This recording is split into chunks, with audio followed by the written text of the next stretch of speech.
Sa mundo kung saan mahika ang simbolo ng karangalan, isang natatanging binata ang isinilang.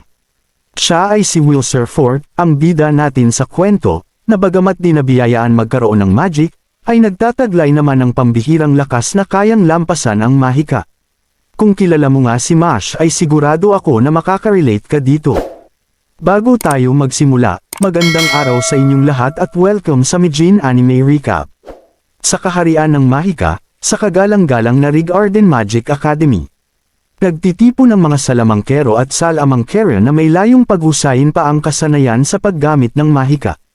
Si Will na walang kakayahan sa paggamit nito, ay patuloy na sinasagupa ang mga halimaw sa dungeon upang makakuha ng sapat na puntos para makapasa sa naturang eskwelahan. Nagpatuloy siya sa ganitong diskarte na nagdala naman sa kanya sa kinauupuan. Si Edward Servants, ang kanilang guro sa araw na yon ay tinawag ngayon ng binata upang ipakita ang kakayanan sa paglikha ng apoy. Abala sa pagsusulat sa kanyang notebook ay nagulat si Will na agad pumunta sa ibaba. Lumalabas na hindi ito ang unang beses ng pagtawag sa kaparehong gawain. Kabado man siya ngunit nag-umpisang umusal para makalikha ng apoy. Sa kasamaang palad, siya ay muling nabigo na nagresulta para siya ay pagtawanan ng mga kaklase. Samantala nadismaya naman ang guro, na tinuya ang kawalang kakayanan ni Will na magamit ang basic na mahika. Sa ilang sandali pa nagpasiklab naman si Sean Ulster, ang mayabang na kaklase ni Will na pinakita ang paggamit niya ng mahika ng apoy. Mula rito, isang magic circle ang lumabas at tinupok ang apoy na nagsilbing mitya para sa talumpati ng guro. Sa mundong ito mahika ang supremo, mahika ang autoridad, ang kakayanan sa mahika ay ang lakas, ang mga bayani ay salamangkero, at ang respeto ay nakukuha sa kakayanan sa paggamit ng mahika. At habang nakatitig sa binata ay sinabing ang sinumang mahusay sa aklat ngunit di makagamit ng simpleng mahika ay walang karapatan tumuntong sa eskwelahan. At ang hanggal na nangangarap higit sa kakayanan ay dapat nang umalis sa eskwelahan. Sa labasan, nakaabang kay Will si Sean, na kinutya ang pagpunta ng binata sa dungeon para lamang makakuha ng puntos at makapasa. Natawag naman ang kanyang pansin ng isang dalaga na labis ang inis habang tinutungo ang kinaroroonan.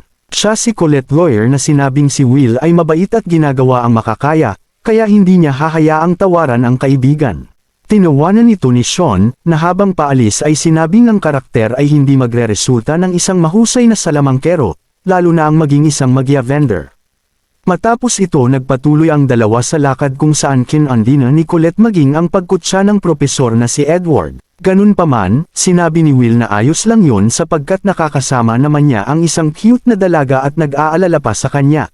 Waring kidlat iyong tumama kay Colette na lubos ang palusot para itago ang kilig, na nais pang masiguro na sa kanya lamang lalambing ng ganun ang binata.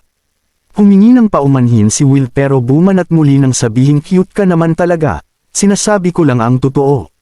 Tubos ang kilig ni Colette na ngayon ay tinulak si Will para maibalik ang composure habang iniisip na anak siya ng isang marangal na pamilya. Mula rito, sabay tumingala ang dalawa sa kalangitan na nagpaalala kay Will sa ganda nito. Sumangayon si Colette at sinabing patuloy na pinuprotektahan ng Machiavender ang tanawing iyon. Dito ay nagkwento si Will sa sinaunang panahon kung saan balot ng dilim ang sangkatauhan, hanggang sa 5 salamangkero ang isinilang na nagpaatras sa puwersa nito at sa pagsilyo nila sa kalangitan, liwanag ay nakamta na simbolo ng kapayapaan. Ang Machiavender, ito ang titulo na ipinapasa sa malalakas.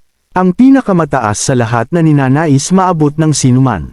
Napatanong si Colette kay Will kung sa tingin nito ay nakamasid ang Ice Maiden, gamit ang wand na Albus Vina, na sinagot naman ito ng oo at nakaupo nga raw ito sa tabi ng bintana.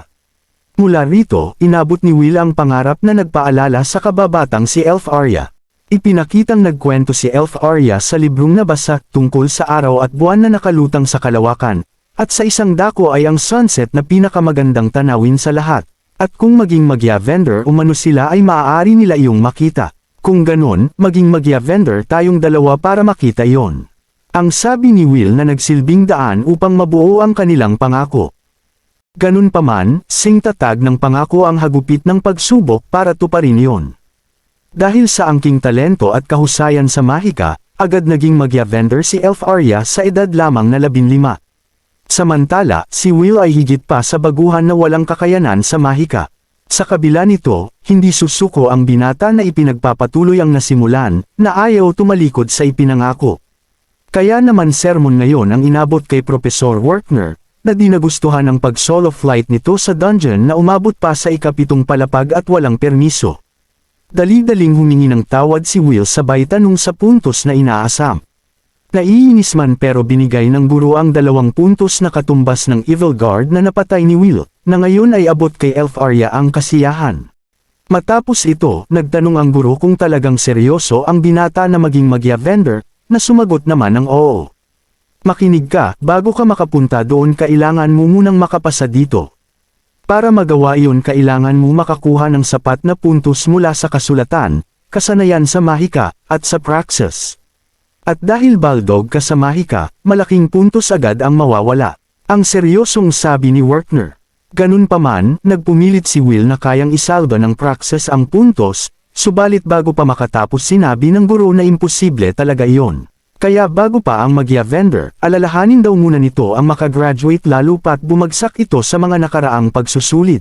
Nangangahulugang kailangan niya ng 4 na puntos bago ang sunod na linggo.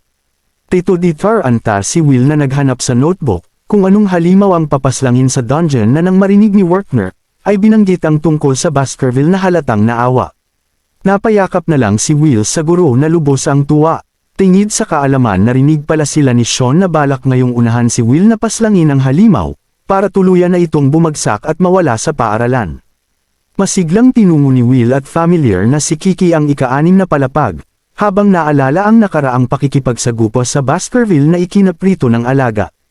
Sa unahan nila, patuloy ang lakad ni Sean at mga kasama, kung saan napatanong ang isa kung sigurado daw ba si Sean na 3 lamang sila, gayong nasa ika-6 na palapag. Nainis ang mayabang kaya nagpalusot naman ang baklang kasamahan. Nagpatuloy si Sean sa lakad nang sa ilang sandali ay magulat ito sa pagtalsik ng isang kasama, na bumaon sa lupa. Sa paglingon ng isa pang kasama lumitaw ang siluet ng kilabot na halimaw, nagresulta para sumigaw ang bakla. Nang marinig ito, kumaripas ng takbo si Will kung saan nakita naman niya si Sean, na patuloy ang pag-atake sa halimaw.